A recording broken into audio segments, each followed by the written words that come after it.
There's the music that means we span the globe for stories wacky enough to qualify as Knuckleheads in the news. We begin in Arlington, Florida, where an exit door foiled a possible bank robbery. When a guy tried to enter a Fifth Third Bank branch through a side door about 4:30 last Monday afternoon, he couldn't get in because it was an exit-only door, locked from the inside. But as he rattled the door, one of the tellers became suspicious, looked over, saw this guy wearing a bandana as a mask over his face and the hood of his sweatshirt pulled up over his head, holding what looked like a handgun. The bank called the cops, who arrived in time to catch the guy as he tried to get away on his bicycle. The classic bank robbery getaway vehicle, the bicycle. When they searched him, he did have a gun, but amazingly, they didn't charge him with anything because he never actually entered the bank. What are they going to charge him with? Trying to open a door? Story number 2 comes from Bradenton, Florida, where prosecutors have decided not to pursue a case against a woman accused of beating her boyfriend for refusing to cuddle with her in bed.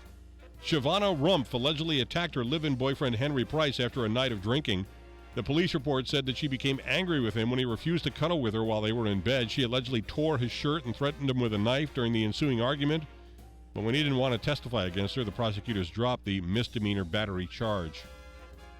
In Devon, England, Andy Lamb was suffering from renal failure and was only being kept alive by dialysis sessions until his wife Samantha persuaded him to take one of her kidneys. What an act of love that is. I'm going to give you one of my kidneys to keep you alive. That story caught the attention of the BBC, which did a documentary about Samantha's gift to Andy. Unfortunately, it didn't have a happy ending. No, Andy didn't die. Samantha started believing that Andy was having an affair.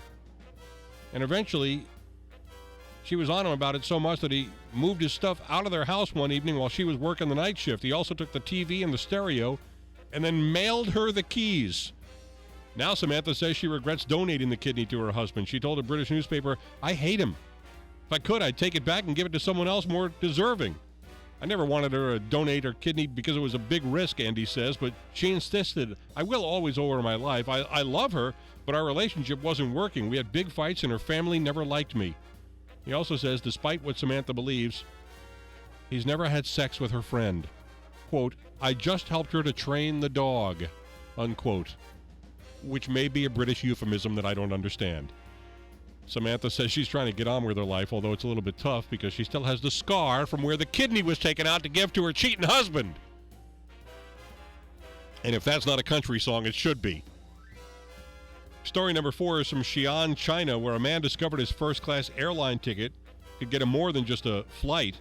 He used the ticket to score free meals and drinks nearly every day for a year at the airport's VIP lounge. What he would do is change his flight itinerary.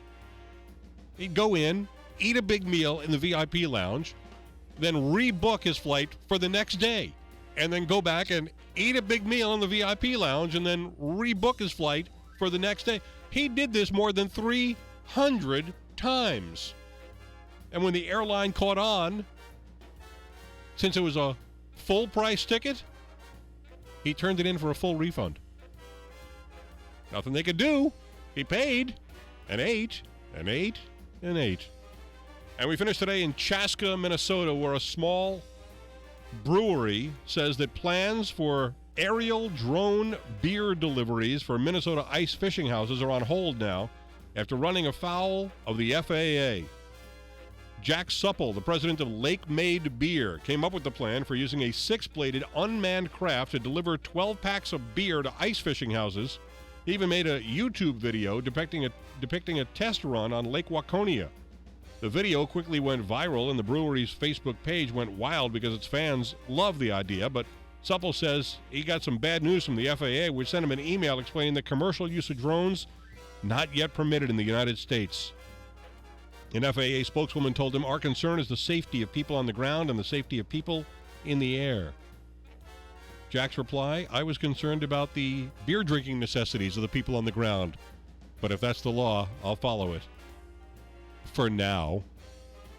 And those are your Knuckleheads in the news for today from the Big 550 KTRS.